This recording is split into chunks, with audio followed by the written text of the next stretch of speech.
जय श्री महाकाल। आज हम बात करने जा रहे हैं एक ऐसे पाठ के बारे में, यदि इसका सही तरह से इस पाठ का संधान किया जाए तो अनंत रूप से उच्चतम फलों की प्राप्ति होती है। आज हम बात करने जा रहे हैं एक ऐसे पाठ की जो बहुत दुर्लभ भी है, और ये पाठ आज के समय में लोग बिना किसी ज्ञान के करते भी रहते हैं। आज हमारा विषय है बजरंग बाण के बारे में।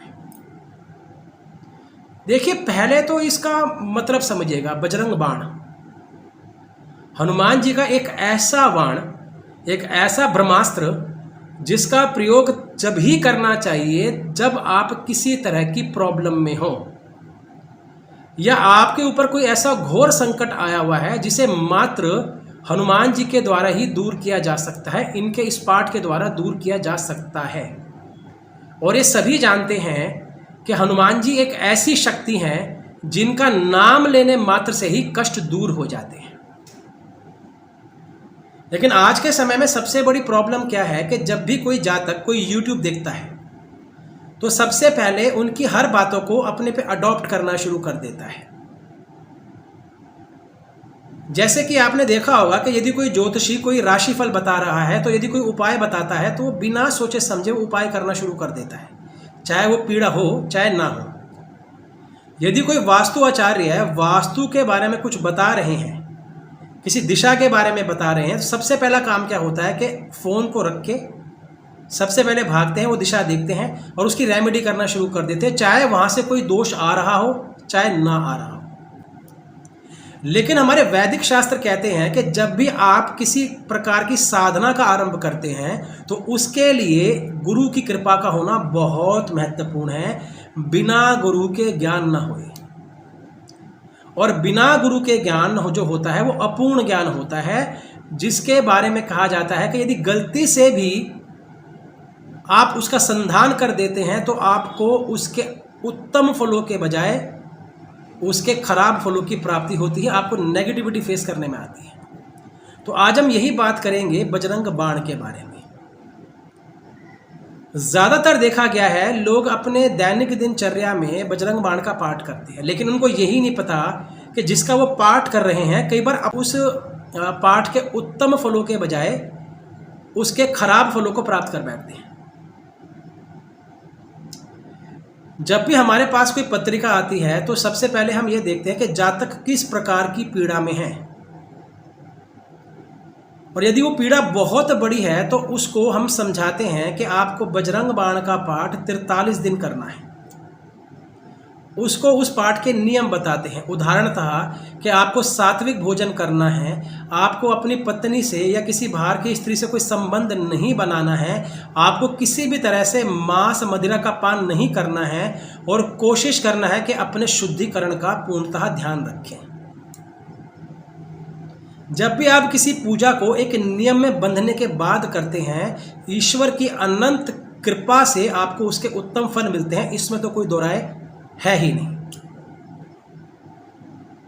लेकिन जब आपको लगता है कि सब कुछ मिल रहा है, क्यों ना इसे कंटिन्यू करें, तो 43 दिन के नियमों को आप भूल के अपने दैनिक जीवन में आ जाते हैं। जिन कारणों से जो आपको पाठ उत्तम फल प्रदान कर रहा था, वही पाठ करने से आपको प्रॉब्लम क्रिएट दोबारा होनी शुरू हो जाती है। लेकिन आप समझ नहीं पाते कि ऐसा क्यों हो रहा है।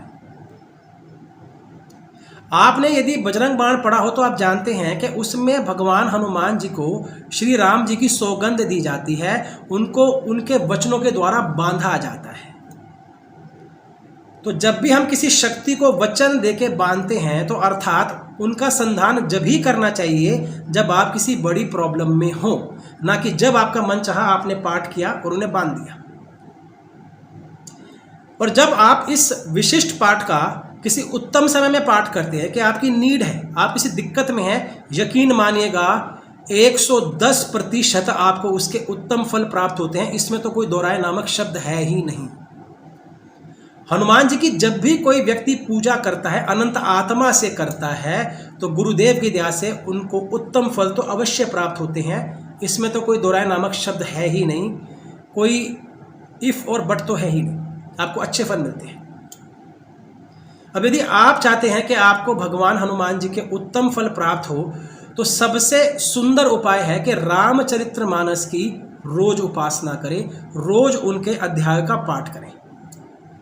जैसे ही आप रामायण का या रामचरितमानस का दैनिक पाठ करना आरंभ कर देते हैं, आप यकीन मानिएगा भगवान श्री राम की अनंत कृपा प्राप्त होती है और हनुमान जी तो उनके साथ चलते ही चलते हैं। शास्त्र कहता है कि जहाँ भी श्री राम जी की उपासना होती है वहाँ पर स्वयं हनुमान जी गद्दी पर बैठ के उस पाठ को सुनते हैं और आनंद लेते हैं और उस जातक पे अपनी विशिष्ट कृपा बना देते जो उस समय श्री राम का पाठ करता है या उनकी पूजा करता है। तो आप खुद समझ जाइएगा कि आप बहुत कुछ कर देते हैं लेकिन आपको फल प्राप्त नहीं होता। लेकिन यदि आप मात्र एक कंसंट्रेशन वे में श्री रामचरितमानस का ही पाठ करना शुरू कर देते हैं तो आपको तो संपूर्ण राम दरबार की प्राप्ति हो जाती है। राम जी स्वयं आपके घर में विराजमान होते हैं और आपके घर में अन्न धन लक्ष्मी माता की कृपा बनी रहती है और हनुमान जी सदैव आपके घर की रक्षा करते हैं। तो क्या आपको लगता है कि बार बार हनुमान जी को किसी तरह की सौगंध देके बांधने की आवश्यकता है? यदि आप इसी पाठ को अनंत रूप से कर लेते हैं तो गुरु कृपा से, भगवान की दया से आपको अनंत लाभ होंगे, इसमें कोई दो राय नहीं है। तो जब भी आपको बजरंग बाण का पाठ करना हो तो किसी योग्य गुरु के परामर्श के बाद ही इसका संधान करें। अपने मन चाहा या अपने मूड के हिसाब से इनकी पूजा ना करें। हाँ, बाकी आप सारी पूजा कर सकते हैं हनुमान जी की जो आपको लगे ईजी हैं, लेकिन बजरंग बाण कुछ ऐसे विशिष्ट पाठ और भी हैं जिनका संधान सोच समझ के करना चाहिए। जय श्री महाकाल।